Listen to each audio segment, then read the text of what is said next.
Hello, everybody. Today we're going to be learning about uh, why anxiety is more prevalent in students with learning disabilities and then how to support those students with those learning disabilities who have high levels of anxiety. Alrighty, just a quick introduction. My name is Adrian Fortescue. I'm the special education teacher here at the high school.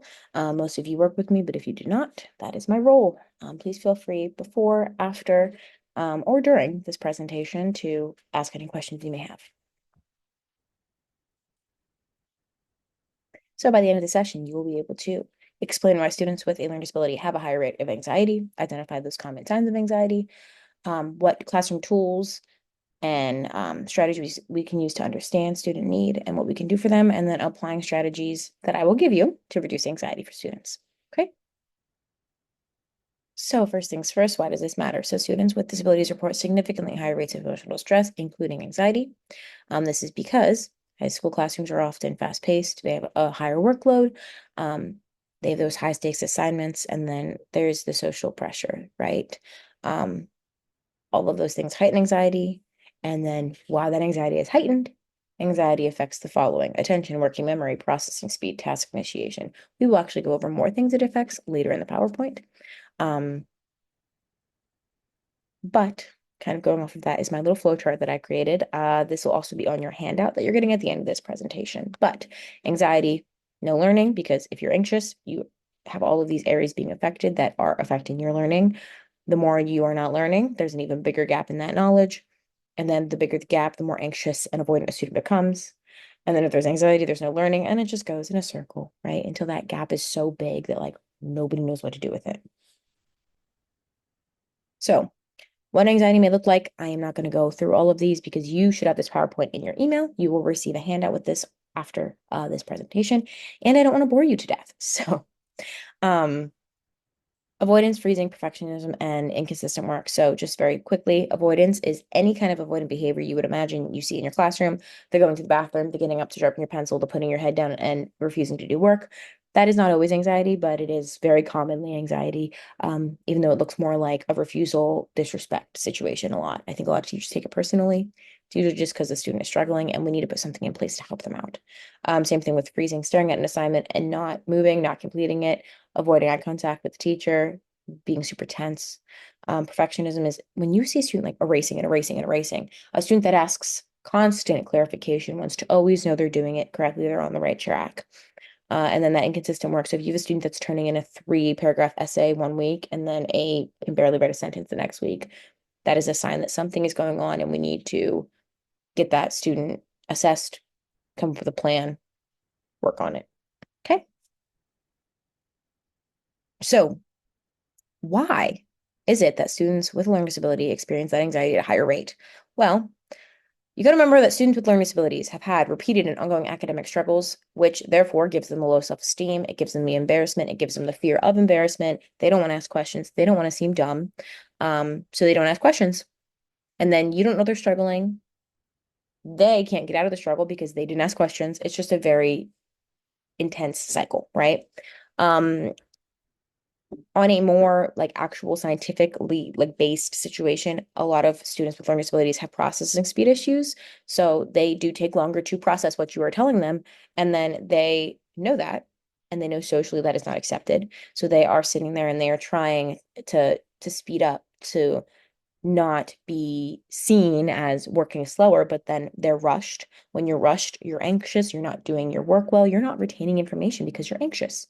You see how this all just snowballs into like this huge mess, right? And then the other thing is a lot of the students have literacy related issues. So a lot of students have a reading comprehension disability, or they have dyslexia or dysgraphia.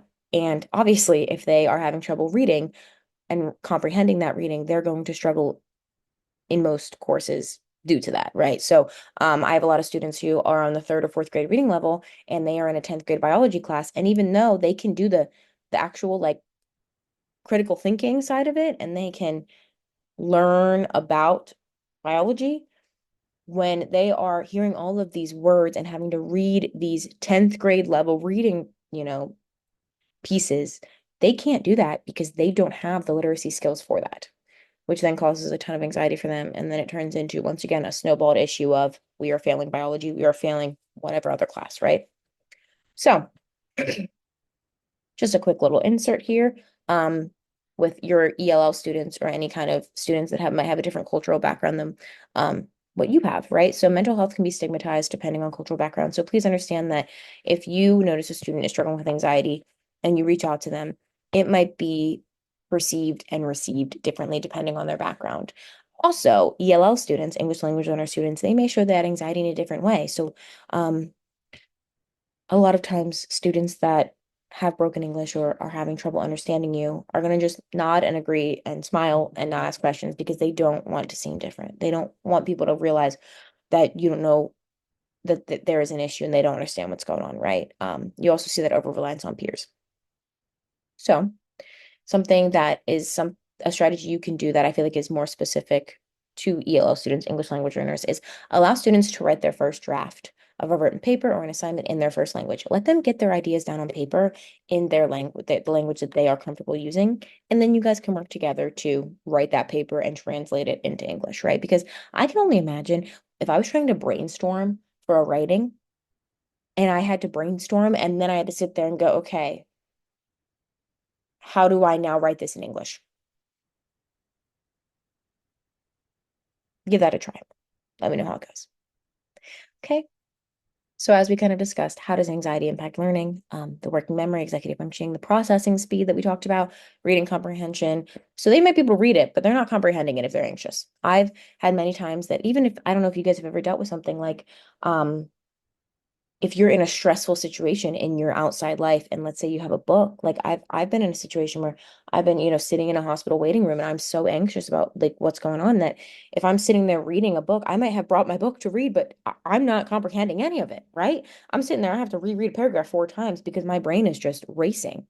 So that is what it's like for them in biology, in trigonometry, right? They are trying, they're so stressed out that even though they're reading it, none of it's sticking up there. Students that may appear unmotivated and refusing to do that work are often overwhelmed. Not all the time. We do have students that just don't want to do it and they are not going to do it. But a lot of students do genuinely they want to complete work, they want to be successful, and they're just overwhelmed. So, formal and informal. So, formal assessments that you cannot give, that is a school psych's job, include the Beck Anxiety Inventory and the Behavioral Assessment System for Children. Please reach out to your school psychs, fill out a SAP form, fill out a Tier 2 referral, reach out to school counselors. If you need help and you don't know who else to go to, reach out to me and I can point you in the right direction. If you feel like a student needs to be formally assessed for anxiety so we can figure out how to address that need because interventions that you are doing in your classroom are not working, please let me know. Okay. Informally, things you can do, observation checklists, student self-rating scales, exit tickets with check-ins. These are quick, informal ways to check in with a student so you are able to make changes and introduce interventions that a student may need. I use the self-rating scale and the exit ticket on the regular with my students, and it's very helpful. I'm not going to go over all of these. You have the PowerPoint, and I don't want to bore you to death, okay? But strategies to reduce anxiety, breaking down assignments, visual supports, pre-teaching vocab, multiple modalities. Those second two, the pre-teaching vocab and the multiple modalities are huge. I know at this point we all are very used to having to do auditory, visual, hands-on learning, but just make sure that you are offering those for students that have all different learning styles. The pre-teaching vocab is once again going back to the literacy issue. Students that have learning disabilities that have literacy issues, they need you to introduce that vocab to them before you're actually teaching the subject. They need time. I just keep talking about bio, but I apologize. That's the one that my students struggle with the most. If you have all of these, if you're doing food webs, make sure that those terms for food webs are introduced to students beforehand and taught to them beforehand so that when you're actually teaching the lesson and you're throwing out all these terms, they already know what you're talking about. And they don't have to sit there and try to learn this new term and comprehend what you're saying and stick along in the lesson, right? It's one less thing for them to do in the moment, which helps a lot with their anxiety. Continuing, chunked assignments. This is kind of repetitive, but chunked assignments, those guided notes, giving extra time, quiet spaces. So if you don't know about the special ed tutoring room, please see me after. But if you have independent work and you don't have a co-teacher to pull students into a small group and you feel like a student would benefit from a small group for independent work, please come talk to me. We have the special education tutoring room that is a quiet space. It is open all day. And then biggest thing is normalizing mistakes. So allowing students to realize they can make mistakes gives them the confidence to try without fear. So this is something as simple as when I make a mistake in my classroom, like if I write something on the board wrong, or if I made a worksheet and I realized I screwed something up, I'm very forthcoming about that, and I don't make a big deal out of it. I go, oh, sorry guys, Miss Fortescue messed up, and I fix it and we move on. Because letting them realize, oh, like she's the teacher, she made a mistake and it was fine, gives them the confidence to try. And that's all we need sometimes. We need them to try. Same thing. Avoid cold calling. I am anti cold calling. I understand that sometimes it needs to happen, but don't make it a habit, because then students spend so much time stressing about, oh my gosh, when's she gonna call on me? Oh my gosh, what's she gonna ask me? That they, once again, they're so anxious. There is nothing comprehending up there, right? Um, Celebrating the small victories. So when a student turns in a worksheet, if you can tell that they worked really hard on it, even if it's not completely correct, make sure that you give them that celebration. Great job, great work, you did so well. Some small issues, we can work on those, no worries, because that gives them the confidence to continue learning, right? Focus on the we do. So just practice, practice, practice, practice, practice, and then making sure your expectations are clear and concise. Once again, not going to go too far into this. I don't want to make this super long and bore you, and you have this PowerPoint, but make sure your IEP accommodations are being utilized. Make sure that you are not, make sure you respect the privacy of students' information. Make sure that you are collaborating with your other educators, especially special ed case managers. If you have their kids in class, please come talk to me or any of the other learning support teachers. We are more than happy to help you out with anything you might need with that student. Make sure you involve families, and then stop assuming that a student is lazy because they're not completing work. Because that may be the case 10% of the time, but 90% of the time, there's an underlying issue going on there. Students inherently want to be good for you. They want to please you. They want to do well. All right. So our last activity for today will be the case study activity. So I'm going to give you a scenario that is on the next slide. I'm going to give you about 5 minutes to do this. Please talk with your partners and your groups at your tables. You're going to list signs of anxiety in the student, explain how the student's disability may be causing the anxiety, and then give at least 2 strategies that you can implement based on what I've showed you to help ease that anxiety. Also, if you have something else that you find that you do that was not in my slides that you feel like helps, please feel free to share with the class. I'm always open to new ideas. Okay. So I'm going to give you about 5 minutes. I'm going to click to the scenario. If you need to see, go back in the PowerPoint to look at examples. Once again, it should be in your email. If you did not get that email, let me know. I will email it out to you. All right. Here is the case study. At this point, I would allow the teachers to work for about 5 minutes. We would go over it. We would discuss ideas. And then this would be the last 5 minutes of the presentation. So we would then go into the takeaways. Alrighty, guys. So thank you so much. I had a great time discussing that case study with you. I appreciate your participation. And I challenge you to think about one thing you can change in your classroom this week to help anxiety in your students, whether or not that's an exit ticket, whether or not that is even just dimming your lights. One thing that you can do to help your kiddos.